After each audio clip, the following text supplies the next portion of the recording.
Hey viewers, welcome to another game of the Casual Pro Gamer. Today we are doing a Lee Sin game and he is going to jungle for us, so yeah, let's see how he does.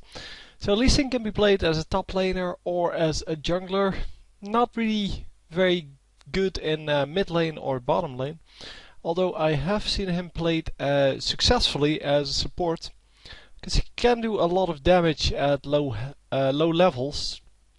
Without a whole lot of items, because normally, yeah, he builds a lot of semi-tanky items and doesn't really build a whole lot of damage.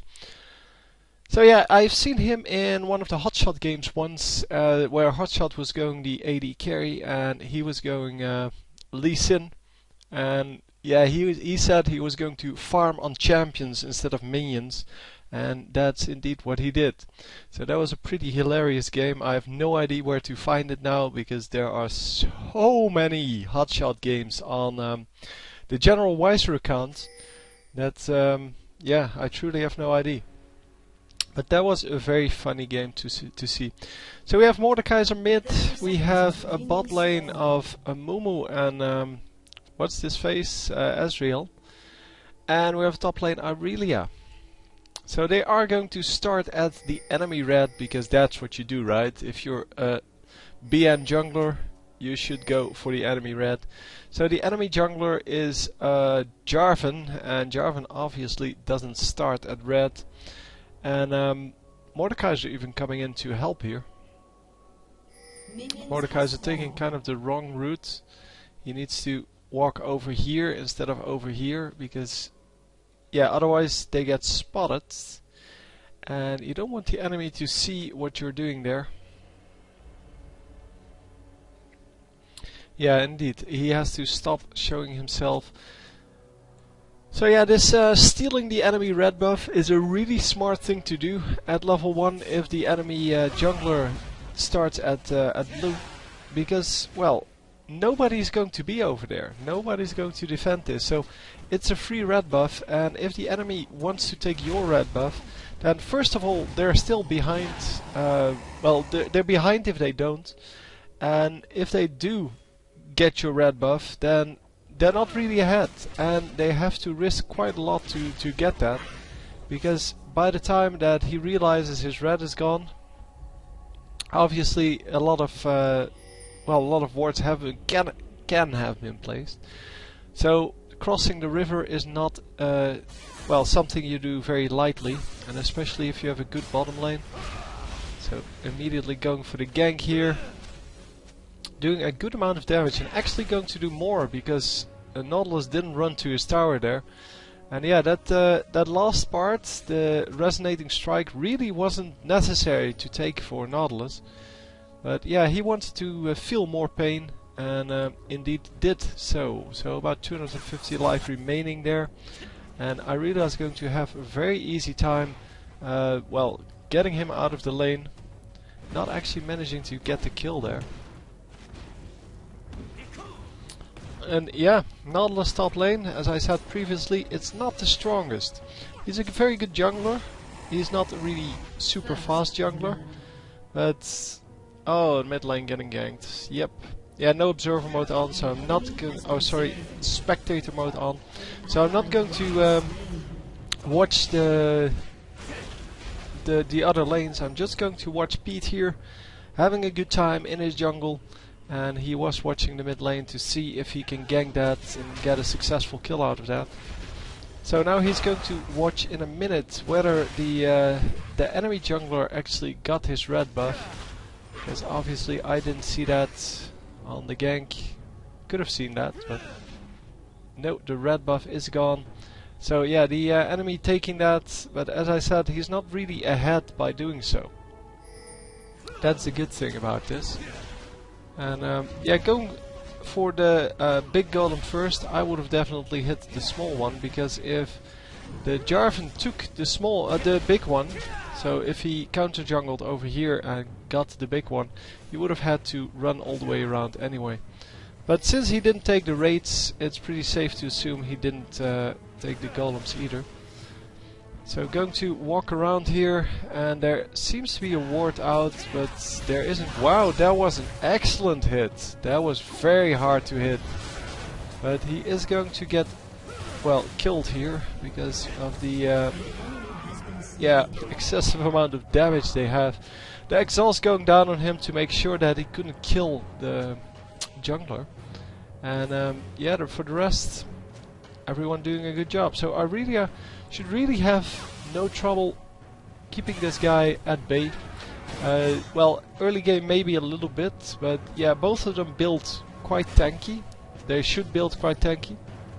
But Aurelia does way more damage, and she has a lot of true damage, and true damage ignores the armor. So even if this Nautilus is building a lot of armor, she can still do a lot of damage to him. We are back at the wolves here, and the wolves are going to be no problem. Obviously, he's going to take them out with ease. Then going to his raids, and then probably to the mid lane to gank. Although the mid lane has been pushed quite a bit, and yeah, Mordekaiser is going to pick up the raids. So I'm completely wrong here, because I forgot that they had a mid lane Mordekaiser. So he is going for this. Going to jump over the wall here with a ward, I'm assuming. Yep, there we go.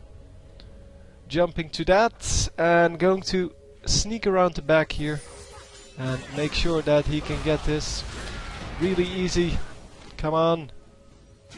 It seems so easy, but I would have never thought of that. But he saw the Nautilus warding over here. He ran, or he walked in here, and yeah, the perfect way to counter that is to jump over here, making sure that you never leave the bush here, and then yeah, doing just an excellent job of making these kind of decisions. And yeah, if you play Lee Sin a lot, you need to make these kind of decisions. Well, not if you play him a lot. If you play him a lot, you learn to make these decisions, because they make what are good plays. And yeah, if you don't, if you you kind of just go the normal route and just gank from the sides every time, you're going to run into wards all the time, and it's not good. So anyhow, the Jarvan was stopped, and he will be coming in here. So red is apparently warded, and this fight should be interesting, because there is a mid laner for the blue team, but not for the red team. So let's hope Mordekaiser can actually make this work and can actually join in this fight, because that would be very good for them. And yes, he can join in the fight, and they are going to, oh yeah, they are going to pick that up. So picking up that that last golem, yeah, Jarvan may have already, may also have just seen him run there, seen the golem reset, and may have assumed that he could catch the Lee Sin. But an excellent play there. And this is what you get for playing Lee Sin a lot. It is, yeah, you can pull off some crazy moves with him, because he's so mobile, and yeah, he has such nice tricks with wards, and well, he has high damage. He's just an awesome character. Obviously, you have a lot of those, but Lee Sin is one of the, well, the main ones when it goes to, when you're talking about how much your skill affects your gameplay. Your skill can actually, well, grant you so much more good plays with Lee Sin than with any other champion. I guess Shaco is kind of one of those really high level champions. Cannon maybe. They are champions where you can normally play with them. Everyone can play them. But if you want to play them really super well, then yeah, you have to play them a lot. So he is going to sneak into this bush, and the best thing would be for Mumu to actually show himself over here. Then Varus would be very secure in where he is. Oh, kicking in the wrong direction. Yeah, I think he the Varus just dashed through him at that moment. Oh, that was a shame. Yeah, oh, he flashed. Yeah, that's what I thought, but I didn't see the actual flash, so yeah, he must have targeted him, and then at that same moment he went from one side to the other. And yeah, that's just a shame. So yeah, with Amumu almost 6, if he is 6, they're going to have a very easy time taking that that kill. And he is just going to keep on jungling. He currently has no real sustain. I mean, the few life he gets from killing stuff does not really make up for the fact that he is about at half health. Plus, every hit he takes is a lot of additional additional health he needs to regen. I was wondering why it's plus 10, but it might be runes or masteries. And yeah, this time they are going to catch the Varus, I'm assuming, and needs to shield this one. Yep, there we go. And going to grab that. Oh, come on! Yep, there we go. Taking a few tower shots there to make sure that Ezreal doesn't die. And Lee Camp more. This is the second time it's been here.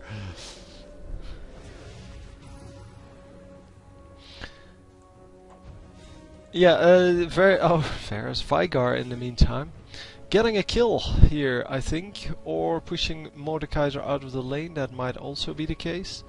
For the Vigar only has 1 kill, Mordekaiser has 2 deaths. So I'm not sure what happened there, but he does have double buff, so I'm guessing he killed Mordekaiser there.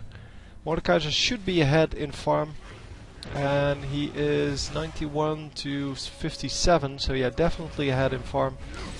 And yeah, still a very dangerous champion to go up against. Unfortunately, without the spectator modes, I cannot see what's going on here. Oh, that jump, man. Wow. Wow. Just wow.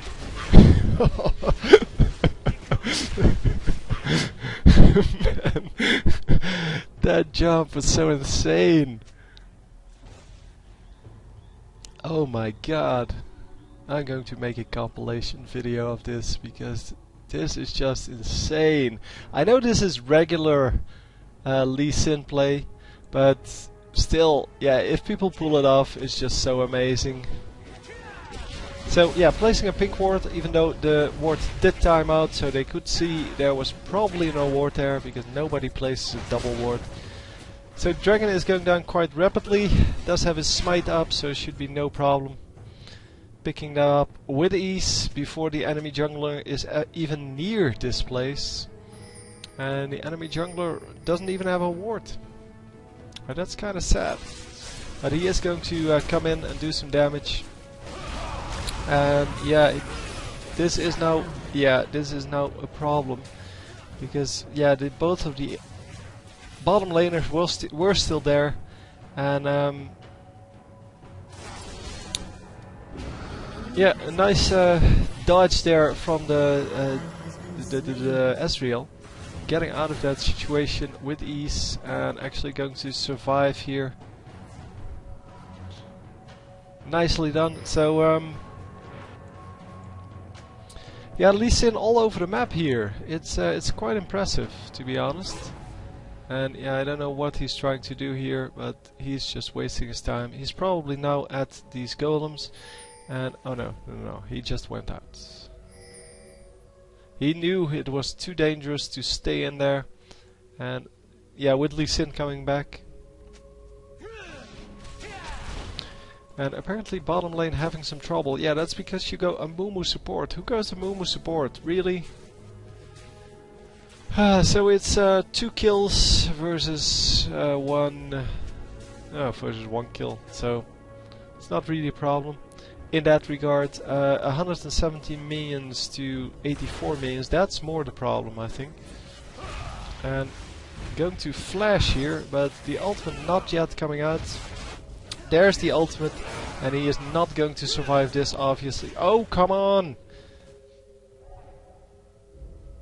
Oh, making the mistakes. Yeah, there we go. So yeah, unfortunately missing the Q there.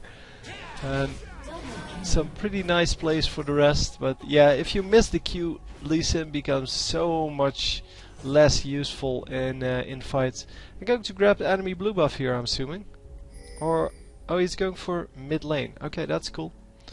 That's cool. Mid laner is really low. Going to jump to his own ward again and grab those kills. That was so unnecessary. Wasting the ultimate there a little bit, but yeah. Not grabbing the enemy red buff either, although it's probably gone. Well, any of them can be gone at this point. Nautilus taking a free tower shot there. Oh, missing the Q once again. Does reveal him. So pretty good understanding of how big the ranges are on his skills. And going to grab or do a lot of damage on this Nautilus. And he's going to just turn around and try again. Well, grabbing the red buff maybe first. Nope, red buff's gone. So Nautilus, yep, he's over here. He is overextending like a boss. And yeah, I'm not sure if he's still behind on minions, but we'll see that after this fight. But I think he's trying to catch up on minions, and oh, I really am not realizing there would be an ultimate incoming. And they get a relatively easy kill, because there's nothing to do for Nautilus except dying.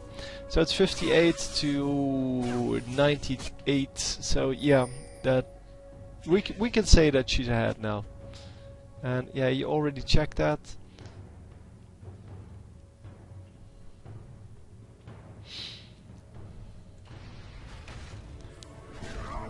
So bottom lane is, or no, the mid laner is going aggressive on the support here.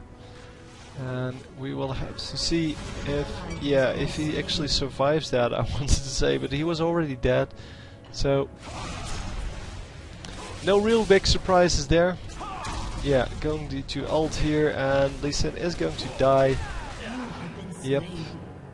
Unfortunately, didn't give the assist to Varus, because Varus is already fat enough. But Jarvan is really dangerous because of his ultimate, and the fact that he cannot get out of that if he doesn't have a ward ready. So let's see. The Jarvan is currently at 3 kills, 3 and 1, 4 and 2, so they're kind of equal. Jarvan does have more farm. That doesn't mean everything. I mean, we saw him take a few of the big minions from the enemy jungle, which means that Jarvan didn't get those. He did get the small minions, but they're not worth anything. So they should really try to take out the ward that is at Dragon when they have the time. So obviously this is not a good fight for the blue team. It started off okay with a 2 versus 1, but now it's a 3 versus 2, and they need to run out of that. Lee Sin coming in now to make it a 3 versus 3, and I think there's someone in this bush. No, there's nobody there. So also Mordekaiser are coming in here, making it a little more interesting. And yeah, the ward got taken out, and Dragon will be coming up very, very soon. So I didn't see it, but I don't know. Oh, I don't know if they actually put it in here. Yeah, 1821. That was exactly what it was. So keeping an eye on that. That's really good. And that's exactly what you need to do. So 1832 taken out, making the respawn at 2432. But okay. Yeah, Dragon takes 6 minutes to recharge. The Baron 7 minutes. The buffs 5 minutes, and the normal camp's 50 seconds. So all in all, you can pretty much say when the buffs are up, when the Dragon and the Baron are up. And obviously the camps, yeah, you'll just have to see on the minimap. It doesn't really matter too much. Most of the really pro junglers, they know which route to take to, well, to be at a camp exactly at the right time, especially in the beginning. So blue buff is gone, even though it is still on the map here. That someone took it out.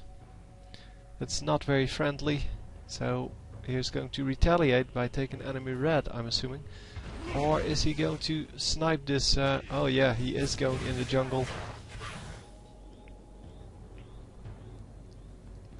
I was thinking he might actually go snipe the support that was there, the Soraka. And Lee Sin now doing a good job of actually dominating this Jarvan. But yeah, they do get the kill. I was afraid he was going to get out at low health. Come on, getting the kills. Yeah, so they do get the kill there and get another kill, and that was something like 3 for 1. 0, sorry. Yeah, actually it is 3 for 0. And here we come. We have a support walking around in the middle lane. Yeah, they are going to grab all of the minions there, making sure that at 25 they can grab that again. And you need to put that in the chat. Obviously doesn't do that.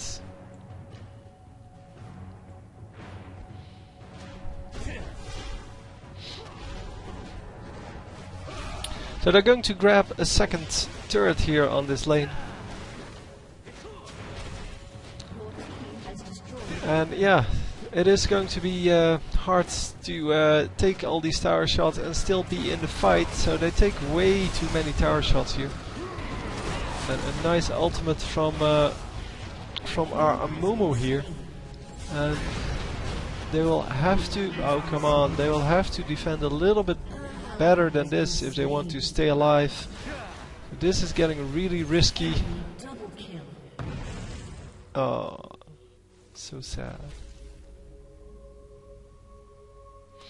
Yeah, he got grabbed by the big guy. Come on, Nautilus. And Nautilus actually pulling him away from the ward, and he couldn't really do anything because of that. So he couldn't get out, and yeah, it was a shame that Amumu didn't just run out. He wanted to stay in for some reason, but he was super low. And all in all, yeah, that's not really the best of IDs, obviously. So this top lane might actually result in something.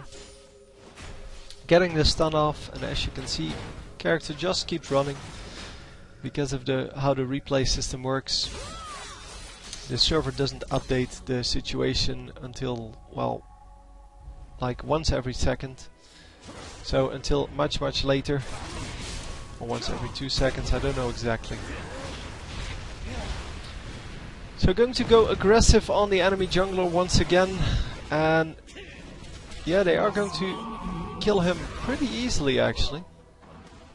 And a support now trying to be funny here in with a turret that's, well, virtually killed. It has about one thing remaining on it. Is he going to jump through the wall here? Yes, he is.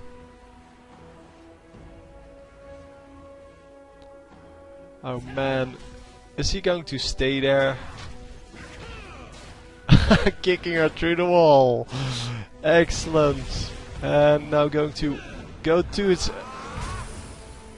Did they get him? No? No. She went over here. That was really cool. Jumping to his ward, and then obviously the Soraka flashed over the wall, and unfortunately he couldn't get onto her anymore. So nicely played by Soraka, surviving that, but yeah, she shouldn't have been there in the first place. So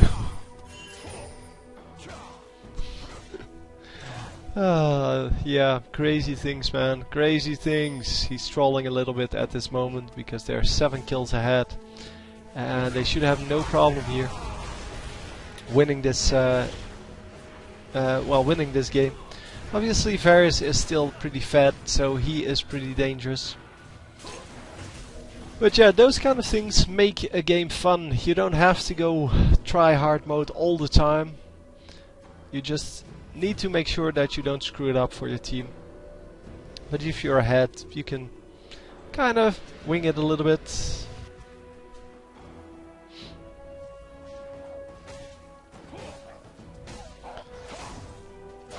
So yeah, that ward is actually serving a purpose here. You can actually spot the enemy jungler with it. And yeah, normally Lee Sin wards are just there to escape. And in this case, yeah, that's exactly what it was used for, but it is still semi-useful. So they are going to go for the dragon here. I don't know what Asriel is doing over there all the way, but can he actually reach that? Oh, he's he has his arcane shift and can just jump over the wall. Yeah, I think of that as a kind of defensive skill.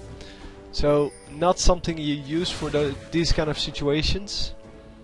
But yeah, obviously he can use it for that. So let me show you this, so you can figure out how everyone is doing. Well, actually the 250 minions on Mordekaiser are pretty impressive. Also the 220 on Varus are pretty impressive. And nicely jumped. Getting them kills going.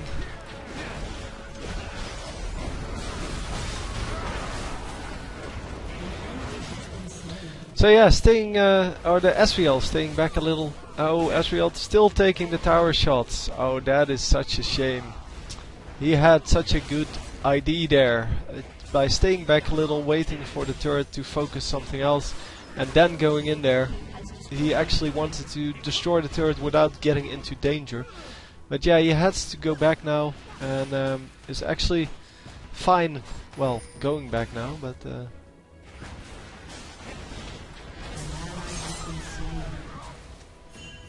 So Veigar, of course, complaining about his team, because everybody always complains about their team. And yeah, that's just the way it works. In a team game, you always complain about everything that you cannot control. Oh, come on, jump! No! Had a ward up, but couldn't get it to work. CC is too big. Yeah, so Veigar, he's 4 and 4, and Nautilus is 6 and 5, so he shouldn't really complain.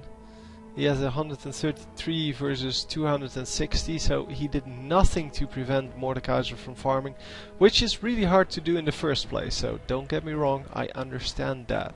I understand that it's very hard to keep a Mordekaiser from farming and from farming raids. And oh, that would have been such an easy kill for Asriel if she kept hitting that Baron.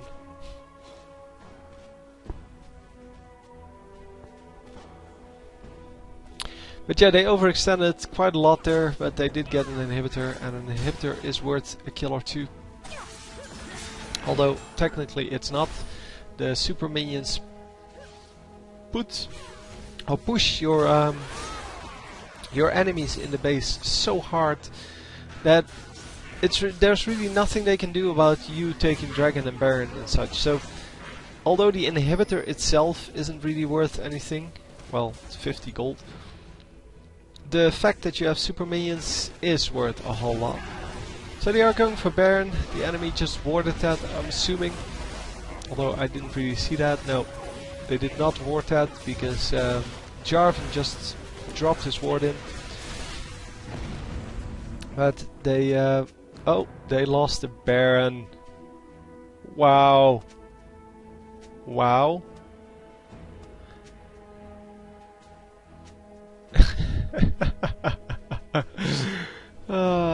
Yeah, that was a lot more damage than the 745 that he does, because Veigar's skills are just so powerful.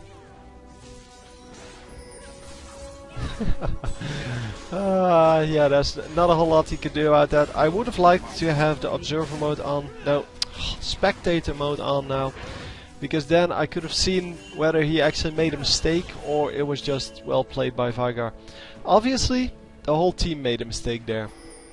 They should have waited with all of their skills, or their main burst skill, to well, to use that when the Baron was at like 1500 HP.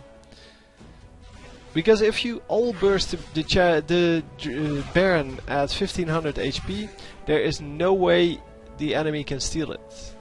Because if the enemy launches a skill, you just stop attacking. But yeah, I don't think this team would have gotten that message. But that's what you do. If an enemy launches a skill at 1500 health, you just stop attacking until the skill actually hits. So in this case with the Vigar it takes a little bit, so he would have launched it at about 1500. And wow, almost taking down the support, but not actually managing to do so. So catching two guys, and they need to go in on this. Yeah, there we go. At least getting the kill there. But yeah, Mordekaiser took way too much damage in that fight and immediately died. Vigar should die here as well, but Lee Sin has no skills up. Now he does. And he is going to jump over the wall. Flash from Nautilus. And yeah, now it's a 1 versus 1 fight here between these two. And Ezreal is going to come in to assist that. Lee Sin also here, but he needs to be careful, because if he gets... oh, he misses. If he gets hit, then he's dead. And yeah, they do pull it off. So they pull off an ace. And he almost dies there to the ignite. That's exactly what I meant. He needs to make sure that he doesn't get killed. Because being greedy in this case would have resulted in an extra kill for the enemies. And... oh, he's still alive! Wow, Jarvan really not doing any damage. And Lee Sin doing the damages. So yeah, he does die here, but the Nexus is going down, so it doesn't matter. Wow, that yeah, I really would have liked to have the spectator mode on for this one, because that would have been really good to see that that Dragon Steel, Baron Steel, sorry. Because yeah, it didn't matter in the end, but it was a good Baron Steel. And anyway, so I hope you enjoyed. I will see you next time. GG, and well played, Lee Sin.